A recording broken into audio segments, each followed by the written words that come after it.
ওয়ার্পিংয়ের ধরন হচ্ছে এই তিনটা। তো আমরা আজকে আসলে এই তিনটা ওয়ার্পিং সম্বন্ধে একটু বিস্তারিত জানার চেষ্টা করব।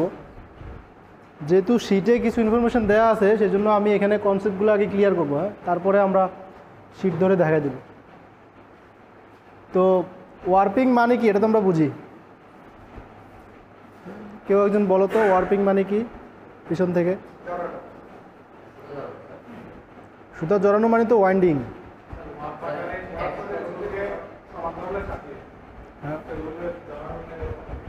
কাকে জড়ানো? হ্যাঁ, ওয়ার্প সুতাগুলোকে। ওয়েভ সুতাকে তো আমরা ওয়ার্পিং করি না। ওয়ার্প সুতাগুলোকে এই যে আমাদের শার্টের মধ্যে মানে কাপড়ের মধ্যে যে প্যারালালি থাকে এরকম প্যারালালি করে সাজিয়ে নেওয়াটা ওয়ার্পের সুতাগুলোকে, এটাকে বলা হচ্ছে কি ওয়ার্পিং। তার মানে ওয়ার্পিয়ানকেই ওয়ার্পিং করা হয়। ওয়ার্পিং করা মানে হচ্ছে একটা ফেব্রিকে যতগুলো ইয়ার্ন দরকার হয় আলটিমেটলি ততগুলো সুতাকে প্যারালাল করে সমান্তরাল করে একটা বিমের মধ্যে জড়িয়ে নেওয়া, মানে ওয়ার্পিয়ানকে প্রিপেয়ার করা। কাপড় তৈরি করা বা কাপড় উইভিং করার উপযোগী করে তৈরি করাটাই হচ্ছে ওয়ার্পিং। সেই ওয়ার্পিংটা তিনভাবে হয়। কেন তিনভাবে হয়, কোনটাতে কিভাবে হয়, সেই বিষয়গুলো আমি আজকে বিস্তারিত বলব। প্রথম যেটা আছে সেটা হচ্ছে হাই স্পিড ওয়ার্পিং বা বিম ওয়ার্পিং, যেটা আমরা আগেও মানে এই যে বেসিক কনসেপ্ট নিয়ে আলোচনা করছিলাম গত ক্লাসে, সেখানে আমরা এই ওয়ার্পিং নিয়েই কথা বলছি। এখানে মূল কাজটা কি হয়, এখানে একটা ইন্টারমিডিয়েট বিম তৈরি করা হয় আগে। সেই বিমে যথেষ্ট পরিমাণ সুতা থাকে না, কম সংখ্যক সুতা থাকে, তাই না? 500, 700, 800। তারপর এইখান থেকে 8-10টা বিমকে একসাথে করে সাইজিং করার পরে একটা ফাইনাল বিম প্রডিউস করা হয়। একটাকে বলছি আমরা প্রি বিম, আর একটাকে বলতেছি কি ফাইনাল বিম। যদি আমরা এখানে একটু সামারি করে লিখি তাহলে ব্যাপারটা হচ্ছে কি, একটা বিম প্রডিউস হয়, সেইখান থেকে আবার কি হয় আরেকটা বিম হয়। এটা যদি হয় ফাইনাল বিম আর এটা যদি হয় প্রি বিম, এই প্রি বিমে সুতার সংখ্যা কম থাকে আর এখানে সুতার সংখ্যা থাকে কি বেশি, এই পার্থক্য। আর এখানে সুতার সংখ্যা কম থাকলে কি হবে, এখানে অনেকগুলা বিম থেকে একটা বিম প্রডিউস করা হয়। ধরো 5টা, 7টা, 10টা এরকম বিম থেকে সুতা এনে আমরা প্রডিউস করি, যেটা গত ক্লাসে আলোচনা করা হয়েছে। মানে মূল কনসেপ্টটা হচ্ছে আমাদের ক্রিল যে আছে সেই ক্রিলগুলো লিমিটেড থাকার কারণে আমরা ক্রিলে করে করি কি 900 বা 800 সুতা বসাই। তো এদিকে 400 এদিকে 400 সুতা বসালাম, সবগুলোকে এনে একটা বিমে জড়ালাম। এই বিমটাকে সরিয়ে রাখি, আবার আরেকটা বিম বানাই, এইভাবে করে করে করে মনে করো আমি 15টা বিম বানালাম। তাহলে 15টা বিম থেকে পরবর্তীতে সুতাগুলোকে এই 900 সুতাকে একসাথে করে অনেকগুলো সুতা নিয়ে আরেকটা বিম বানাই। তবে এখানে শর্ত কি, এখানে যতটা বিম থাকে সেখান থেকে এখানে ততটাই বিম প্রডিউস হয়। কেন? যদিও এখানে সুতার পাতলা মানে সুতার সংখ্যা কম, কিন্তু সুতার কি বেশি, লেন্থ বেশি থাকে। ধরো সাপোজ এখানে যদি 4টা বিম করা হয়, যদি এখানে সুতা থাকে মনে করো 800 করে 900 করে, তো 900 সুতা হলে এখানে যদি সুতা থাকে মনে করো 8000 মিটার করে করে প্রত্যেকটাতে, এখানে প্রত্যেকটাতে 900 সুতা আছে মনে করো 8000 মিটার আছে। বাট এখানে এই বিমে কি হবে, 4 নং 3600টা সুতা হবে, বাট সুতার লেন্থ কি হবে 4 গুণ কমে যাবে, অর্থাৎ 2000 মিটার করে করে একটা বিম হবে। এভাবে করে 4টা ব্যাক বিম থেকে মানে 4টা প্রি বিম থেকে 4টাই কি হয় ফাইনাল বিম প্রডিউস হয়। বোঝা গেছে? তবে এই প্রসেসের মাঝখানে এই বিমগুলো প্রডিউস করা হচ্ছে একটা ওয়ার্পিংয়ের কাজ। এরপরে এখানে একটা সাইজিং মেশিন থাকে, যে সাইজিং মেশিনটা এই সুতাগুলোকে মার দিয়ে দেয়, মার দিয়ে তারপরে এখানে ফাইনাল বিমটা প্রডিউস করে। তার মানে একটা স্টেপ আছে এখানে সাইজিং, আর এটাই হচ্ছে ওয়ার্পিং। এই ছোটো ছোটো কোণ থেকে সুতাগুলোকে এরকম একটা বিমে নিয়ে আসাটাই হচ্ছে ওয়ার্পিং। এগুলো বিস্তারিত আমরা বলছি গত ক্লাসে বেসিক কনসেপ্টের মধ্যে। তো এটা হচ্ছে আমাদের হাই স্পিড ওয়ার্পিং, মানে মূল ওয়ার্পিংয়ের বেসিক ধারণা। অর্থাৎ আমাদের ইন্ডাস্ট্রিতে যত ধরনের কাপড় হয় প্রায় সব কাপড়ই এই সিস্টেমেই ওয়ার্পিং হয়, প্রায় সব কাপড়। তবে এক্সেপশন হচ্ছে কিছু এক্সেপশন জায়গা আছে যেগুলো আমরা এখানে বলবো। মোটামুটি সব ধরনের কমন ফেব্রিক তৈরি করতে এই সিস্টেমটাই ফলো করা হয়, যেটাকে আমরা কি বলছি হাই স্পিড অথবা বিম ওয়ার্পিং। বিম ওয়ার্পিং কেন বলতেছি, সরাসরি একটা বিম প্রডিউস করতে পারতেছি। প্রথমে একটা প্রি বিম তৈরি করি, প্রি বিম থেকে ফাইনাল বিম প্রডিউস করি, মানে উইভার্স বিম। এই উইভার্স বিম প্রডিউস করার কারণে ফাইনাল বিম, এটাকে বলা হচ্ছে বিম ওয়ার্পিং বা হাই স্পিড ওয়ার্পিং। তো হাই স্পিড বলার কারণ হচ্ছে অন্যান্য দুইটার তুলনায় এটার গতি অনেক বেশি এবং অনেক দ্রুত কাজ করা যায়। এটা ছাড়াও এই হাই স্পিডের আরেকটা টেকনিক আছে, সেখানে এরকম সেকশন করা হয় না, মানে সেকশন বলতে এরকম অনেকগুলা বিম থেকে একটা বিম প্রডিউস করা হয় না, বরং যতগুলা ক্রিল লাগবে সবগুলা সুতাকে থেকে একসাথে একটা বিম প্রডিউস করে ফেলা হয়। এটাও আছে, মানে নর্মাল ওয়ার্পিংয়ের মধ্যে বা হাই স্পিড ওয়ার্পিংয়ের মধ্যে আরেকটা টেকনোলজি আছে, আরেকটা কনসেপ্ট আছে। যদি কাপড়ের উইথটা খুব বেশি বড় না হয়, ধরো কাপড়ের উইথ কম, তো কাপড়ের উইথের মধ্যে ধরো দেখা গেছে 3000 সুতা আছে, ধরো 1 গজ বহরের কাপড়, সেখানে 3600টা সুতা আছে বা 3000 সুতা আছে। তো এই 3000 সুতার জন্য আর এই আলাদা করে সেকশন করা, মানে একবার একটা বিমে জড়ানো, সেই বিমটাকে খুলে নেওয়া, তারপর আবার এই সবগুলা বিম থেকে আরেকটা বিম বানানো, এই ঝামেলাটা এড়ানোর জন্য সরাসরি 3000 ক্রিল সাজানো হয়। এদিকে 1500, এদিকে 1500, 3000 ক্রিলকে সাজিয়ে 3000 ক্রিল থেকে সরাসরি আমরা ওয়ার্পিং করে ফেলি। তখন আর এই যে এই ঝামেলাটা 5টা 10টা সেকশন করে আবার সাইজিং করার যে ধাপটা, সেই ধাপটাকে আর যেতে হয় না। ঠিক আছে, এটা হচ্ছে আরেকটা পদ্ধতি। এটা দুইভাবে হতে পারে। দুইভাবে হতে পারে বলতে, যাদের ক্রিল ক্যাপাসিটি অনেক বেশি, ফ্লোরে যথেষ্ট স্পেস আছে, তারা করে কি এই সেকশনের মধ্যে ঝামেলার মধ্যে যায় না, সরাসরি অনেকগুলো ক্রিল বসায় ফেলে, বসায় ওদের টেনশনটা মেনটেন করে কোনোভাবে। আমরা বলছিলাম যে অনেকগুলো ক্রিল থাকলে কিছু অসুবিধা হয়, সেই অসুবিধাগুলোকে টেনশনারের মাধ্যমে আস্তে আস্তে মেনটেন করে দেন তারা ওয়ার্পিং করে সরাসরি। মানে কাপড়ের যে উইথ আছে, 2 গজ কাপড় উইথ মনে করো 6000 সুতা, সরাসরি 6000টা ক্রিল বসানো হয়, 3000 3000 6000 সুতা, সবগুলো সুতাকে এনে সরাসরি একটা বিম, ফাইনালি বিম প্রডিউস করে ফেলা যায় সরাসরি। তাহলে এটাতে সুবিধা যেটা, ওই যে দুইবারে কাজ করার যে ঝামেলাটা সেটা এড়ানো যায়। তবে এই কাজটা খুব কম ফ্যাক্টরি করে, হয়তোবা 2-3% বা 5% ফ্যাক্টরিতে এইরকম ঘটনা ঘটে, যারা কিনা অনেকগুলা ক্রিল থেকে একসাথে সরাসরি ওয়ার্পিংটা করে থাকে। কারণ এটাতে বেশ কিছু অসুবিধা আছে যেটা আমরা বলছিলাম। তার চেয়ে বরং বেশিরভাগ ফ্যাক্টরি, 90-95% ফ্যাক্টরির ক্ষেত্রে তারা করে কি এই কাজটা করে থাকে। অর্থাৎ তারা করে কি ছোটো, মানে একটা অল্প পরিমাণে ক্রিল সাজায়, 1000, 1000, 1200, 900, 800 ক্রিল সাজায়। সে 900 ক্রিল থেকে যতটা সেকশন করা লাগবে ততটা সেকশন করে করে আমরা যে কনসেপ্টের কথা বললাম, সেই কনসেপ্টে তারা ফাইনালি তাদের কাপড়ের যে উইথ আছে, সেই উইথ মোতাবেক যতটা ইয়ার্ন লাগবে, যতটা সেকশন করলে অতটা ইয়ার্ন পাওয়া যাবে, সেইভাবে করে করে এটাকে অ্যাচিভ করে ফেলে। এটা প্ল্যানিং করতে হয়, আগে একটা অর্ডার পেলে হিসাব নিকাশ করে ক্যালকুলেশন করে আমাদেরকে আগে হিসাব নিকাশটা করে ফেলতে হয়, তারপরে এভাবে করে প্ল্যান করে দিলে তারা এই মোতাবেক কাজ করে। তখন আমাদের আলটিমেটলি কাপড়ের যে উইথ, কাপড়ের যে ডেন্সিটি ওয়ার্পের, সেই ডেন্সিটিটা তখন অ্যাচিভ হয়। আচ্ছা, এটা তো আমরা বুঝছি মোটামুটি, এটা যেহেতু গত ক্লাসে বিস্তারিত আলোচনা করা হয়েছে, সেটা তো আমরা বুঝছি। তো আজকে যেটা নিয়ে কথা বলবো সেটা সেকশনাল ওয়ার্পিং। আমাদের আরেকটা টেকনোলজি হচ্ছে সেকশনাল ওয়ার্পিং, যেটা কিনা মূলত এই যে স্ট্রাইপ কাপড় বা চেক কাপড় যে উইভিং করা হয় সেইখানে ইউজ করা হয়, অথবা একটু ভালো কোয়ালিটির কাপড় যেখানে তৈরি হয়, মানে ডবি ডিজাইনের বিভিন্ন কাপড়, সেই সব জায়গাগুলোতে আমরা এই সেকশনাল ওয়ার্পিংটাকে ব্যবহার করে থাকি। তো এখানে কথাটা হচ্ছে সেকশনাল মানে হচ্ছে সেকশন বাই সেকশন, অর্থাৎ সেকশন করে করে আস্তে আস্তে করে এখানে ওয়ার্পিংটা করা হয়। সেকশন কেন করা হয়? ওই যে কালারডিয়ান, কিছু সুতা লাল, কিছু সুতা নীল, কিছু সাদা, সবুজ, বিভিন্ন কালারের সুতা থাকে স্ট্রাইপে এবং চেকে।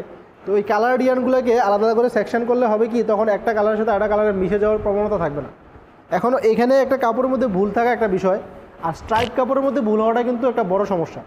তখন একটা স্ট্রাইপের মধ্যে লাল আছে এক জায়গায়, তো সেই লালের মাঝখানে যদি একটা সাদা চলে আসে বা একটা নীল চলে আসে, তখন তো স্ট্রাইপটাতে ইফেক্ট পড়বে।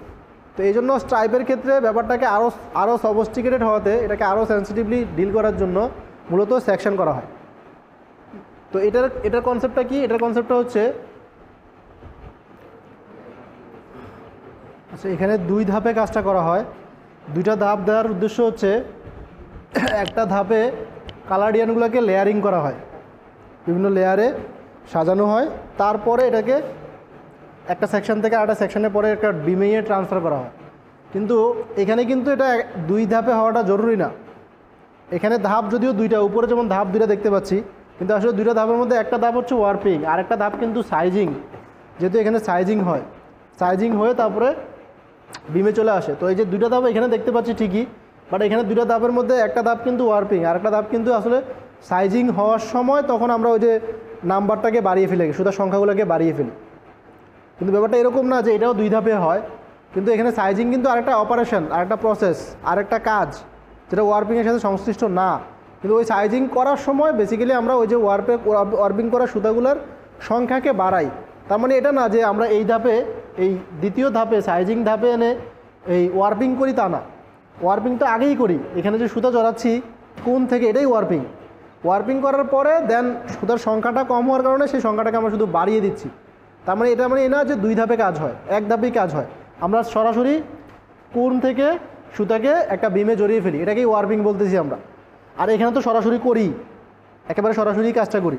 কিন্তু এখানে কাজটা করার পরে হয়তো আবার সাইজিং করার পরে এগুলোকে হয়তো একসাথে করি, 4টা 5টা মানে অনেকগুলো এন্ডসকে একসাথে করে অনেকগুলো এন্ডস নিয়ে আসি যাতে করে আমার কাপড়ের মধ্যে সুতার ডেন্সিটি ঠিক থাকে। তো মানে আলটিমেটলি এই হাই স্পিড ওয়ার্পিংটা এক ধাপেই হয়। ওয়ার্পিংয়ের ধাপটা হচ্ছে একটা, আর এখানে ওয়ার্পিংয়ের ধাপ হচ্ছে দুইটা। ইয়ার্নকে সরাসরি এখান থেকে একটা বিমে না জড়িয়ে বরং মাঝখানে একটা ড্রামের মধ্যে আগে জড়ানো হয়। সরাসরি বিমে সুতাকে ট্রান্সফার না করে মাঝখানে একটা ইন্টারমিডিয়েট ড্রাম থাকে, সেই ড্রামে আগে সুতাকে জড়ানো হয়, তারপরে ড্রাম থেকে আবার বিমে ট্রান্সফার করা হয়। তো এই যে ড্রামে সুতা জড়াচ্ছি, ড্রামে সুতা জড়ানোর একটা নিয়ম হচ্ছে লেয়ারিং করতে হয়। আমি একটা সেকশনকে আগে ফিক্সড করে নেই। একটা সেকশন ফিক্সড বলতে আমি ড্রামের কোন অংশটাতে সুতা জড়াবো, মনে করো আমি এইটুকু অংশকে একটা সেকশন ধরে নিলাম, এখান থেকে এই পর্যন্ত। তার মানে এইটুকের মধ্যেই আমি সুতা জড়াইতে থাকবো। এই যে জড়াচ্ছি, সুতা জড়াচ্ছে ড্রামের এই অংশের মধ্যে সুতা জড়াচ্ছে। এখন লেয়ারিংটা কীভাবে করি? লেয়ারিং করি যে কালার মোতাবেক, ধরো লাল, তারপরে নীলটা দিচ্ছি, তারপরে সাদা দিচ্ছি, আবার লাল সাদা নীল, এভাবে করে করে লেয়ারিং করা হচ্ছে। মানে একটা লেয়ার কমপ্লিট করার পরে তারপর আরেকটা লেয়ার দিচ্ছি, একটা লেয়ার শেষে আরেকটা লেয়ার জড়াচ্ছি, এভাবে করে করে একটা জায়গায় শুধু একটা সেকশানে, মানে একটা সেকশন বলতে একটা অংশে, পুরো ড্রামের অল্প একটু জায়গাতে একটা সেকশানে শুধুমাত্র আমরা এভাবে লেয়ারিং করতে করতে ড্রামটাকে পূর্ণ করি। ড্রামে যতটুকু জায়গা আছে ততটুকু জায়গা একদম সুতা দ্বারা পূর্ণ করি। এটা যখন পূর্ণ হয়ে যায়, এই একটা সেকশন যখন পূর্ণ হয়, তখন আমরা এই যে যেখান থেকে সুতাটা আসে সেই যে রিডটা আছে অ্যাডজাস্টেবল, সেটাকে আমরা সরিয়ে এখানে নিয়ে আসি। তখন আবার এটা ড্রামের বাকি অংশে, এইটুকু অংশের মধ্যে আবার কি করবে, সুতাকে আবার লেয়ারিং করে করে জড়াতে থাকবে।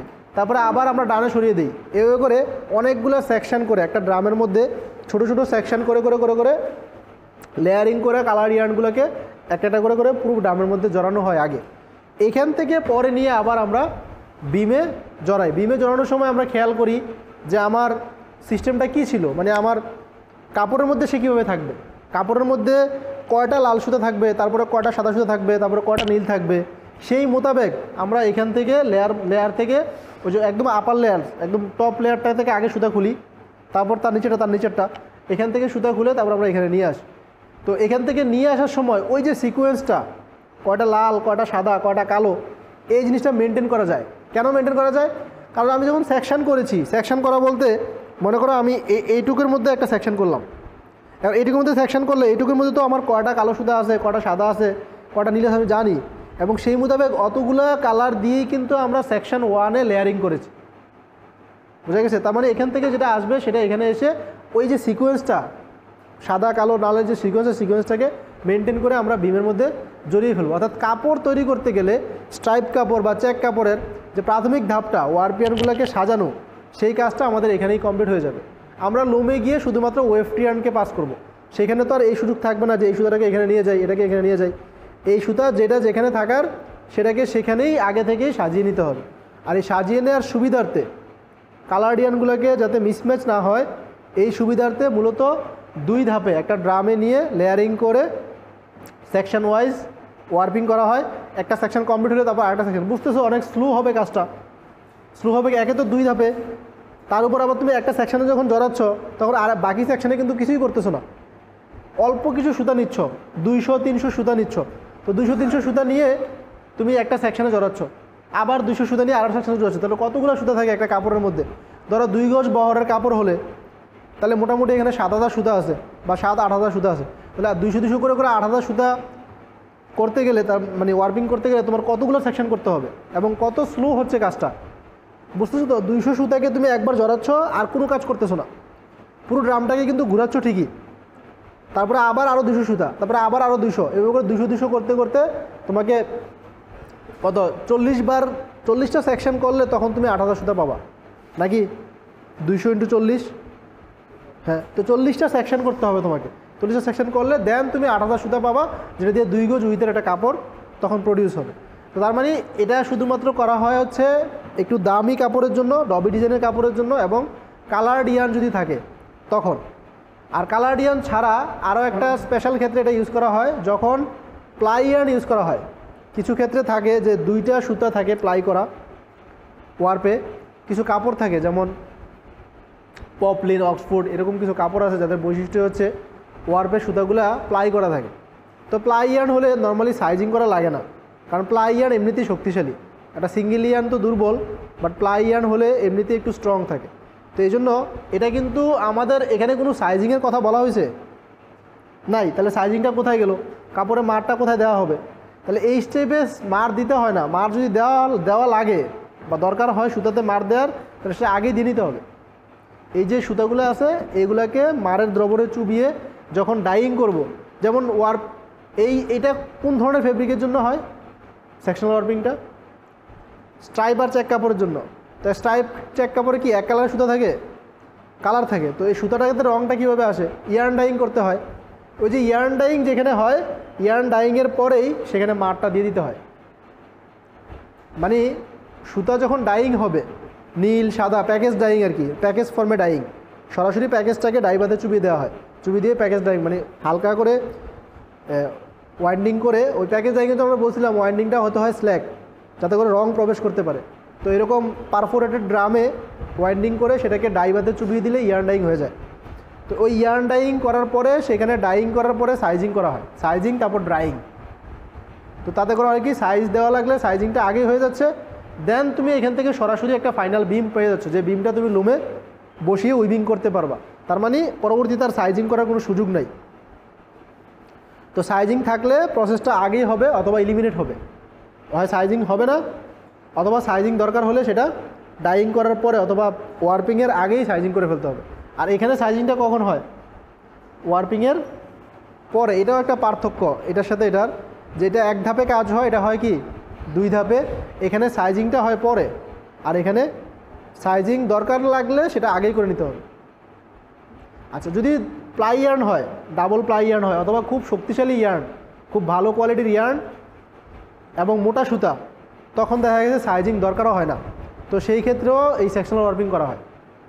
তাহলে সাইজিং যেহেতু বাদ, সেক্ষেত্রে আমরা এই স্টেপে না গিয়ে, 2টা স্টেপ না গিয়ে একটা স্টেপকে বাদ দিলাম, এখান থেকে সরাসরি একটা বিম প্রডিউস করা ফেলা যায়। তার মানে সেকশনাল ওয়ার্পিংয়ের অ্যাপ্লিকেশন এরিয়া কোথায় কোথায় পেলাম আমরা? স্ট্রাইপ কাপড়ে, চেক কাপড়ে, বিভিন্ন ধরনের ডবি ডিজাইন ফেব্রিকে।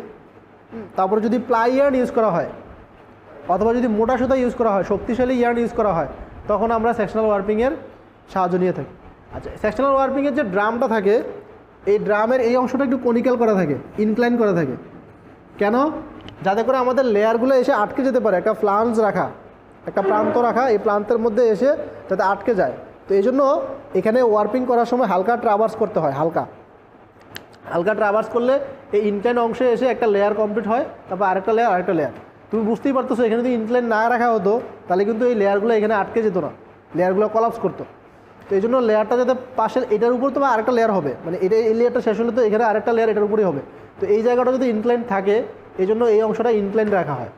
দেখবা ওই যে চিত্রে আছে, এবং আমাদের এখানে ড্রামেও দেখতে পারবা, এই ড্রামটা এমনিতে একটু কনিক্যাল করা থাকে, এই ড্রামের এই অংশটা একটু কনিক্যাল করা থাকে না, প্রথম লেয়ারটা যাতে একটু উপর দিকে থাকে, তারপর তার লেয়ারটা, তারপরের লেয়ারটা, সবগুলো লেয়ার যাতে এই কনিক্যাল অংশের মধ্যে আটকে থাকে। এই জন্য এই ড্রামটা কনিক্যাল হওয়াটাও একটা শর্ত সেকশনাল ওয়ার্পিংয়ের জন্য, যাতে করে একটা সেকশন শেষ হলে পাশের সেকশনটা ওই কনিক্যাল অংশের লেয়ারগুলোর উপরে এসে বসে যেতে পারে। ঠিক আছে, এদিক থেকে আমরা আস্তে আস্তে করে সেকশন করতে থাকবো যতটুকু এসে শেষ হয়, লাস্ট এর দরকার নাই। যদি কনিক্যাল করো, আর যদি কনিক্যাল না করতা, তুমি সোজা রাখতা, তখন কিন্তু লাস্টের সেকশনটাকে আবার কোনো একটা কিছু দিয়ে আটকে রাখতে হইতো না। লাস্টে যে লেয়ারটা হইতো সেটা তো সোজা হইতো, তো সোজা লেয়ারটাকে তো তুমি তো সোজাকে ধরে রাখবে কীভাবে? সোজা তো ভেঙে যাবে। তো এই জন্য সাইডে একটা ফ্লান্স দিয়ে হয়তো আটকে দেওয়া লাগতো, কিন্তু এটা এখন দরকার হবে না। এই কনিক্যাল করার উদ্দেশ্য হচ্ছে এটা যে প্রথম সেকশনটার উপরে দ্বিতীয় সেকশন, তার উপরে তৃতীয় সেকশন, এভাবে করে আটকে থাকবে। আটকে থাকতে থাকতে লাস্ট লেয়ারটা পর্যন্ত এখানে ধরা থাকবে। যেহেতু আমরা যখন আনওয়াইন্ডিং করব তখন তো আমরা উপর থেকে শুরু করব, মানে একেবারে থার্ড লেয়ার বা সর্বোচ্চ লেয়ার যে আছে সেই লেয়ার থেকে আগে সুতা খুলব একসাথে, এই জন্য আর সমস্যা হবে না। তো এখান থেকে পরবর্তীতে বিমে ট্রান্সফার করা হয়, মানে এই কাজটা আগে শেষ করে তারপরে এখান থেকে বিমে একসাথে সবগুলোকে আমাদের সিরিয়াল মোতাবেক, সিকোয়েন্স মোতাবেক সাজিয়ে নেওয়া হয়। এটা হচ্ছে আমাদের সেকশনাল ওয়ার্পিংয়ের মূল কনসেপ্ট। আর সেকশনাল ওয়ার্পিংকে সেকশনাল বলা হয় এই জন্য কারণ এখানে সেকশন বাই সেকশন কাজটা করা হয়। আর সেকশন বাই সেকশন কাজ করার উদ্দেশ্য হচ্ছে কালার ডিজাইনগুলোকে মেনটেন করা। আচ্ছা, এরপরে আরেকটা হচ্ছে বল ওয়ার্পিং। বল ওয়ার্পিংটা শুধুমাত্র আমাদের ডেনিম ইন্ডাস্ট্রিতে ইউজ হয়, অন্য কোথাও ইউজ হয় না। ডেনিম বলতে যে তোমরা সবাই তো অনেকে ডেনিম পরে আসো, মানে জিন্স যেটা পরে আসো আর কি। তো ডেনিমের কমন ডাই হচ্ছে এখানে দুইটা কালারই হয়। একটা হচ্ছে ইন্ডিগো, যেটা ভ্যাট ডাই দিয়ে করে, আর একটা হচ্ছে কালো দেখবা কালো, ওটা সালফার ডাই দিয়ে করে। তো এখন এই ডেনিম ইন্ডাস্ট্রিগুলোতে এই যে এটা তো একটা ওভেন কাপড়, তাই না? এটা ওভেন কাপড় বলতে ওয়ারপিয়ানটা কালার করা, ওয়েফটিয়ান কিনা কালার করা থাকে না। তার মানে ডেনিমের একটা অন্যতম ফিচার হচ্ছে ডেনিমে ওয়ারপিয়ানটা সবসময় কী থাকে, কালার করা থাকে। ওয়েফটিয়ান কালার করতে হয় না। দেখবা ওয়েফ সুতা প্যান্ট ছিঁড়লে বা কেটে গেলে দেখবা যে এই যে এই পাশে যে সুতাটা আছে এই সুতাগুলো একটাও কালার নাই, সাদা, কিন্তু শুধুমাত্র ওয়ার্পের ইয়ার্নগুলো কালার করা। তো ওয়ার্পের ইয়ার্নের কালারের মধ্যে ওই সারা বিশ্বে মূলত দুইটা কালারই ইউজ করা হয়। একটা হচ্ছে মানে ভ্যাট ডাই, যে সালফার মানে যেটা ইন্ডিগো, আর একটা হচ্ছে সালফার ডাই মানে ব্ল্যাক। এই যে ইন্ডিগো আর সালফার, এই ইন্ডিগো আর এই যে সালফার ডাই, এই যে দুইটা ডাই আছে, এই দুইটা ডাই আবার ইনসলিউবল, ওয়াটার ইনসলিউবল। তো মূলত ওয়ারপিয়ানটাকে ডাইং করতে হয়, এটা হচ্ছে বড় বিষয়। মোট কথা হচ্ছে ওয়ারপিয়ান ডাইং করতে হবে। তো ওয়ারপিয়ান যে আমি ডাইং করবো সেটাকে মাথায় রেখে আমাকে ওয়ারপিংটা সেট করতে হবে। যেমন এখানে আমার ডাইং করা লাগতেছে ওয়ারপিয়ানটাকে, তাহলে ওয়ারপিয়ানটাকে আগে প্যাকেজ ফর্মে ডাইং করে নিয়েছি। তো এইখানেও আমরা কিন্তু এই কাজটা করতে পারি। আমরা যদি জানি যে আমাদের কোন সুতাগুলো, আমি যদি মনে করো 10 টন সুতা অর্ডার দিই, তাহলে আমার হয়তো 6 টন সুতা লাগবে ওয়ার্পের জন্য, আর বাকি 4 টন সুতা হচ্ছে ধরো ওয়েফটে প্ল্যানিং করা আছে, তাহলে ওই 6 টন সুতা ডাইং করবো। 6 টন সুতাকে যদি তুমি এই ফর্মে ডাইং করতে চাও তাহলে কিন্তু তোমার জন্য খরচটা অনেক বেড়ে যাবে, এবং সুতা মোটা, তো এখানে ডাই অ্যাবজর্বেন্সিটা ভালো হইতে হবে। এটা প্যাকেজ ফর্মে দিয়ে একটা প্যাকেজকে চুবিয়ে ডাইবাতে খুব বেশি ভালো ডাই মানে ইফিসিয়েন্সি অ্যাচিভ করা যাবে না। তো সেই জন্য এখানে রুপ ডাইং করা হয়। মানে বেসিক্যালি আমাদের এই কনসেপ্টটা, বল ওয়ার্পিংয়ের কনসেপ্টটা আসছে কোত্থেকে? কনসেপ্টটা আসছে হচ্ছে আমাকে ওয়ার্প সুতাকে ডাইং করতে হবে।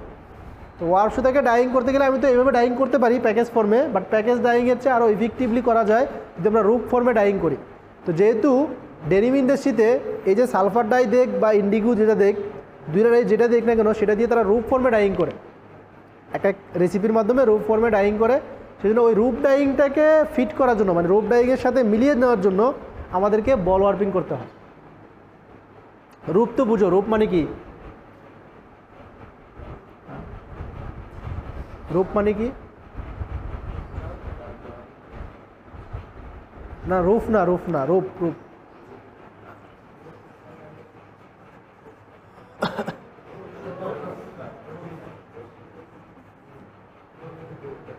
সুতা তো ইয়ার্ন, এই যে দড়ির মতো করে একটা রূপ ফর্মে এটাকে ডাইং করা হয়। তো এখানে কনসেপ্টটা কি? এখানে কনসেপ্টটা হচ্ছে এরকম অনেকগুলা রূপ তৈরি করা হয়। মানে ধরো কয়টা, 300টা 500টা সুতাকে একসাথে মিলে একটা রূপ, মানে একসাথে একটা রূপের মতো একসাথে কতগুলো সুতা রাখলে যেরকম হয় একটা দড়ির মতো হয়ে যায়। মানে সুতাগুলো সেপারেট থাকে কিন্তু একটা জায়গায় এনে সুতাগুলোকে মিলিয়ে দেওয়া হয়, কনডেন্স করে দেওয়া হয়। তো আলটিমেটলি সবগুলো সুতা একসাথে থাকে পাশাপাশি। তো এটা একটা রূপের মতো থাকে। মনে করো এখান থেকে 300 সুতা আসলো, 300 সুতা আসার পরে 300 সুতাকে তুমি এক জায়গায় একমুখী করে দিলাম। তা 300 সুতা এক রাস্তা দিয়ে যখন চলবে তখন সবগুলো একটা দড়ির মতো হয়ে যাবে। এরকম অনেকগুলো রূপ তৈরি করা হয়। কয়টা? ওই সেকশনাল ওয়ার্পিংয়ে যেরকম অনেকগুলো সেকশন হয়, এখানেও এরকম অনেকগুলো রূপ হবে। এখানে একটা রূপ হলো, এখানে একটা, এখানে একটা, এখানে একটা, এরকম করে করে একটা ফেব্রিকে তো অনেকগুলো সুতা লাগে। ডেনিমেও তো মনে করো ফেব্রিকের উইথ আছে না, ধরো যদি 54 ইঞ্চ উইথের ডেনিম হয়, তো 54 ইঞ্চের জন্য আমার যদি 6000 সুতা লাগে, তাহলে যদি আমি 300 করে সুতাকে একটা রূপ বানাই, তাহলে বুঝতেছো যে 6000টা দিয়ে তাহলে আমার কটা লাগবে, 20টা নাকি? তাহলে এরকম 20টা রূপ হবে।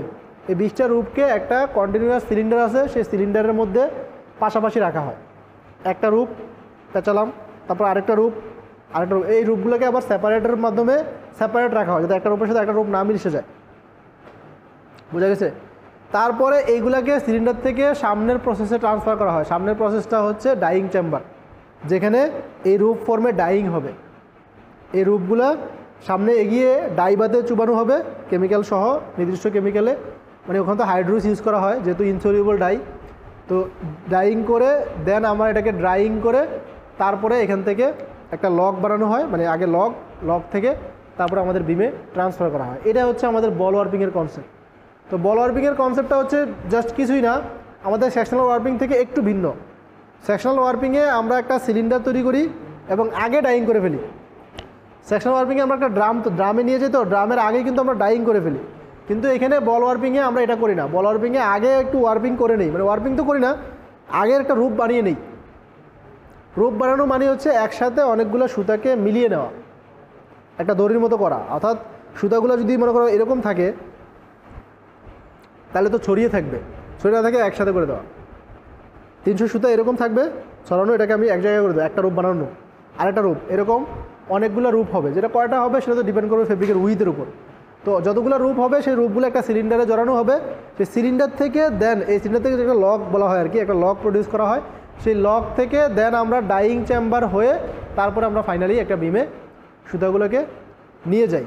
তার মানে আমাদের এখানে এটার সাথে পার্থক্যটা কী? পার্থক্যটা হচ্ছে আমাদের সেকশনাল ওয়ার্পিংয়ে আমাদেরকে ডাইংটা আগে করে ফেলতে হয়, আর এখানে আগে আমরা ওয়ার্পিং করি, মানে ওয়ার্পিংয়ের ইন্টারমিডিয়েটটা কাজ করি, একটা লক প্রডিউস করি। এই লক থেকে দেন আমরা ডাইং করার পরে ফাইনালি বিমটা প্রডিউস করে থাকি। যদি আমাদের সাইজিং করা দরকার হয় তাহলে সেটাও এখানে আগে করে নিতে হবে। তাহলে এই হচ্ছে রূপ ডাইংয়ের কনসেপ্ট। আর রূপ ডাইংটা শুধুমাত্র এবং কেবলমাত্র ডেনিম ইন্ডাস্ট্রিতেই ব্যবহৃত হয়। মানে আমাদের এই কনসেপ্টটা আমাদের যে ডেনিম আছে, ডেনিম ইন্ডাস্ট্রি, যেখানে কিনা ইন্ডিগো কালারের বা ব্ল্যাক কালারের এই ডেনিম কাপড়গুলো তৈরি করা হয়, সেখানেই কেবলমাত্র এই বল ওয়ার্পিংয়ের কনসেপ্টটাকে কাজে লাগানো হয়। অন্যান্য জায়গায় আসলে এটা নাই। আমি তো আগেই বললাম যে বেশিরভাগ ইন্ডাস্ট্রিতে গেলে তুমি দেখতে পারবা শুধুমাত্র এটাই হাই স্পিড। যারা একটু ভালো কোয়ালিটির চেক কাপড় বানায় বা ডবি ডিজাইনের কাপড় বানায় তারা সেকশনাল ওয়ার্পিং করে। আর ডেনিম ইন্ডাস্ট্রি পুরোটাই রূপ ডাইং কনসেপ্টের উপর ভিত্তি করে তৈরি করা। সেজন্য রূপ ডাইংটাকে করতে গিয়ে আলটিমেটলি আমাদেরকে ওয়ার্পিং করার সময় রূপ তৈরি করতে হয়। তো সে রূপ প্রডিউস করে দেন রূপ থেকে আমাদের ফাইনালি আমাদের যে সেকশন করে আমরা, মানে সেকশন করবে রূপ একটা রূপ তো একটা সেকশন, একটা লক প্রডিউস করে সেখান থেকে আমরা ফাইনালি একটা বিম প্রডিউস করে থাকি। সেই বিমটা তো আমাদের পরে উইভিংয়ে কাজে লাগে। তো আমি এটা এখানে শিটে দিয়ে দিয়েছি ছবিগুলো, এখানে দেখলে বাকিটা বুঝতে পারবা। রূপ ডাইংয়ে কোনটাতে? ওই তো ইয়ার পরে ডাইংয়ের পরে, ডাইংয়ের আগে তো সাইজিং করতে পারবো না। ডাইংয়ের আগে সাইজিং করলে হবে কি, আমার সাইজ ম্যাটেরিয়ালগুলো আগে প্রবেশ করে ফেললে সেখানে তো রং প্রবেশ করবে না। এই জন্য আগে রং প্রবেশ করিয়ে নিতে হবে, তারপর যদি সাইজিং দরকার হয় তাহলে সাইজিং করে নেবে। সাইজটা তো হচ্ছে উপরে একটা কোটিং দিবে কিন্তু ভিতরে প্রবেশ করবে না। কিন্তু যদি উপরে যদি কোটিং দিয়ে রাখো আগে, এরপর যদি ডাইং করো তো তাহলে তো ডাই মলিকুলার ভিতরে যাবেই না। এবার ডাইংটা আগে করতে হবে, ডাইং করার পরে দেন যদি দরকার হয় সাইজিং হবে। দরকার হয় বলতেছি কেন, অনেক সময় দরকার নাও হতে পারে। তবে যদি ডেনিমে তো বেশিরভাগ ক্ষেত্রে মোটা সুতা ইউজ করা হয়। কোর্সিয়ান বলতে ওই যে 10 কাউন্টের, 8 কাউন্টের, 12 কাউন্টের সুতা ইউজ করা হয়, খুবই মোটা সুতা। তো এই মোটা সুতাতে আসলে এই ইয়ার্নের সাথে ইয়ার্নের ফ্রিকশানে বা মেশিন পার্টসের সাথে ফ্রিকশানে খুব বেশি ক্ষতিগ্রস্ত হয় না। এই জন্য অনেক সময় ডাইং সাইজিং না করলে হয়, খুব বেশি মোটা সুতা হলে আর কি। আর বা যদি ধরো পলিস্টার টাইপের ইয়ার্ন হয় তখন